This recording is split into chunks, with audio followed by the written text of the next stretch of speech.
सुप्रभात। मैं हूं जगेंद्र राणा। ज्ञान योग, ज्ञान योग यह है आज की हमारी आध्यात्मिक चर्चा का विषय। शरीर इदम है, ऐसे ही अहंकार भी इदम है। इदम कभी अहम नहीं हो सकता, ये सिद्धांत है। जब मनुष्य भूल से इदम को अहम अर्थात यह को मैं मान लेता है, तब वो अहंकार विमूढ़ आत्मा कहलाता है। इदम के अर्थ है यह और अहम के अर्थ है मैं। तो जब मनुष्य भूल से इदम को यानी यह को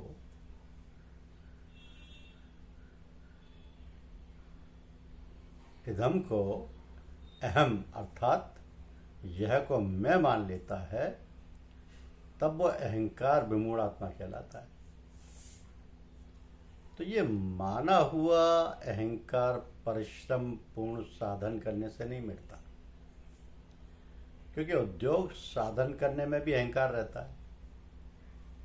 ये माना हुआ अहंकार तो मिटता है अस्वीकृति से अर्थात ना मानने से।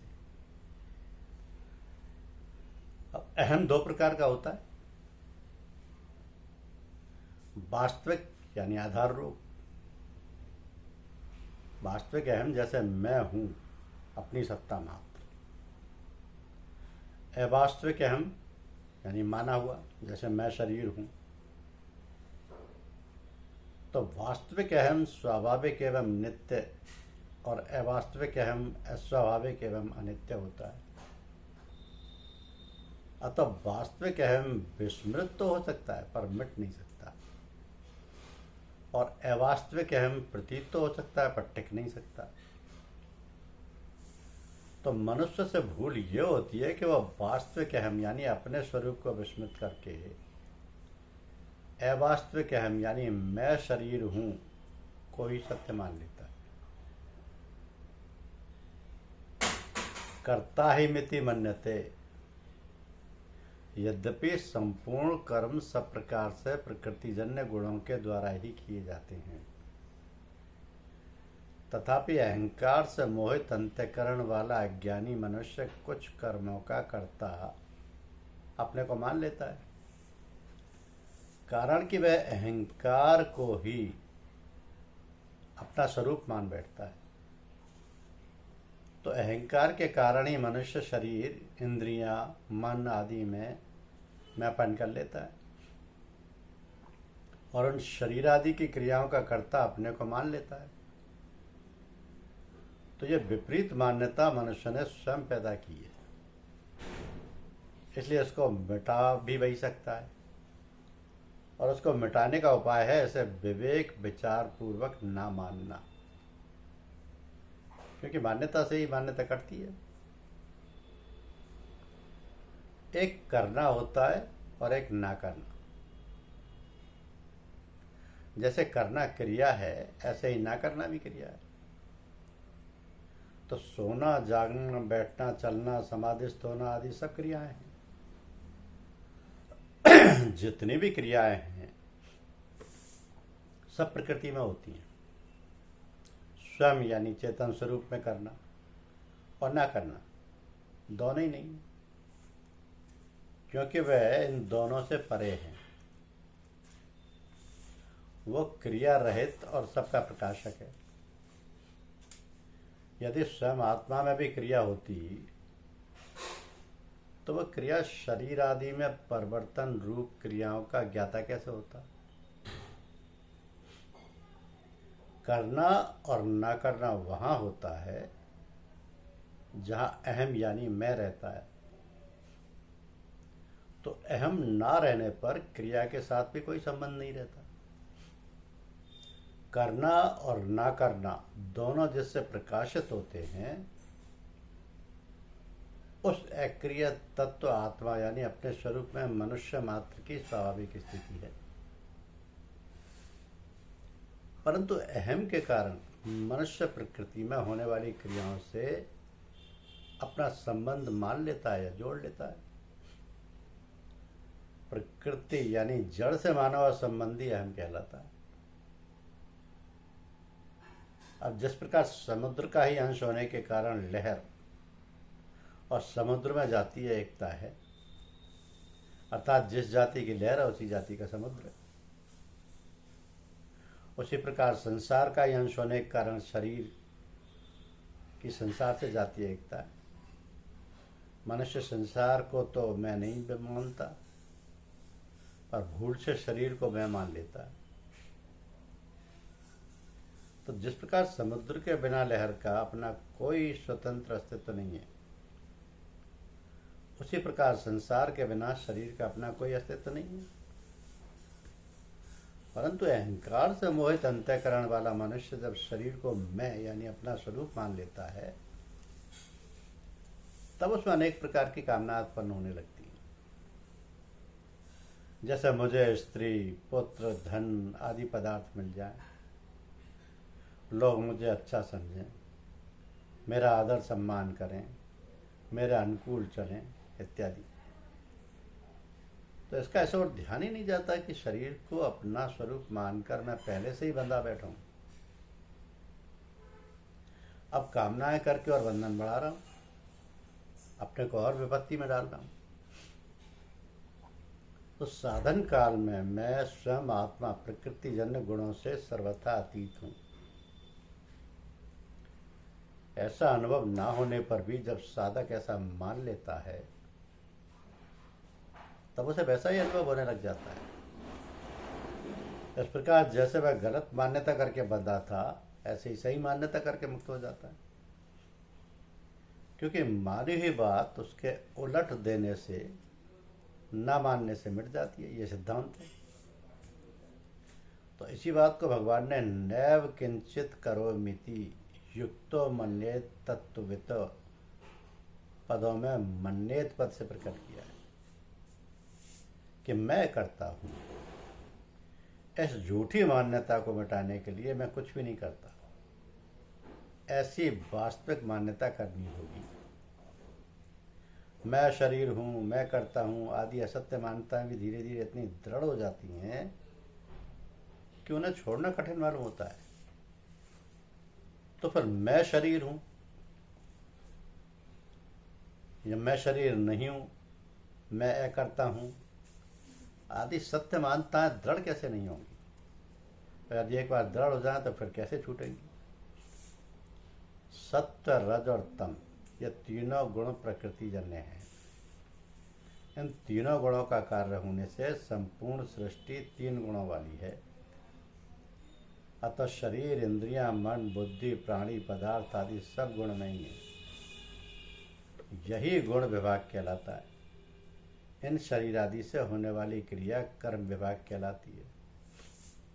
तो गुण और कर्म अर्थात पदार्थ और क्रियाएं निरंतर परिवर्तनशील हैं।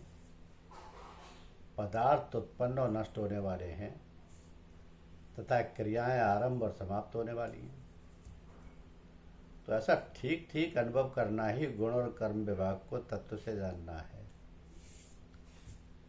चेतन स्वरूप आत्मा में कभी कोई क्रिया नहीं होती, वो सदा निर्लिप्त निर्विकार रहता है, अर्थात उसका किसी भी प्राकृत पदार्थ और क्रिया से संबंध नहीं होता। ऐसा ठीक ठीक अनुभव करना ही चेतन सत्ता को तत्व से जानना है।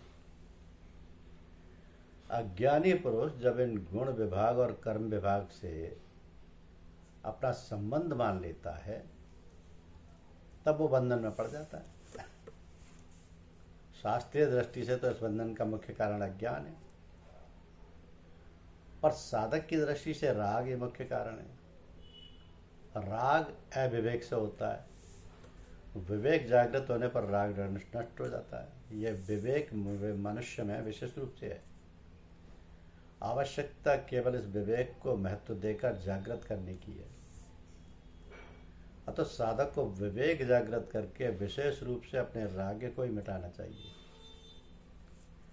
तत्व को जानने की इच्छा रखने वाला साधक भी अगर गुण, पदार्थ और कर्म क्रिया से अपना कोई संबंध नहीं मानता है, तो वह भी गुण विभाग और कर्म विभाग को तत्व से जान लेता है।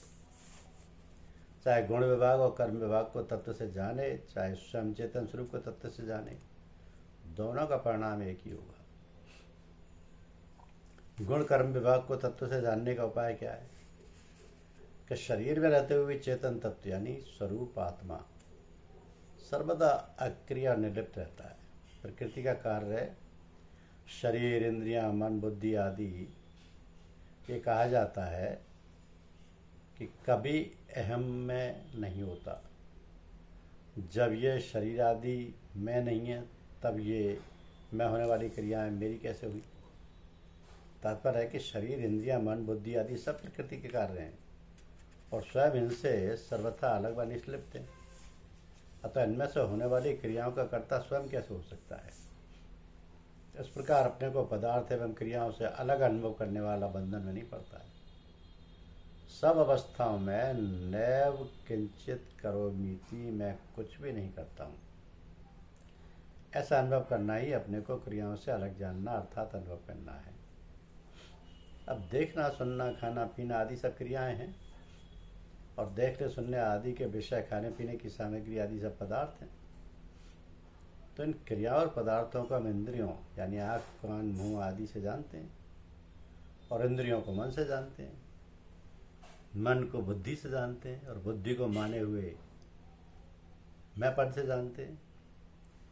तो यह हम भी एक सामान्य प्रकाश चेतन से प्रकाशित होता है और सामान्य प्रकाश ही सबका ज्ञाता और सबका प्रकाशक और सबका आधार है।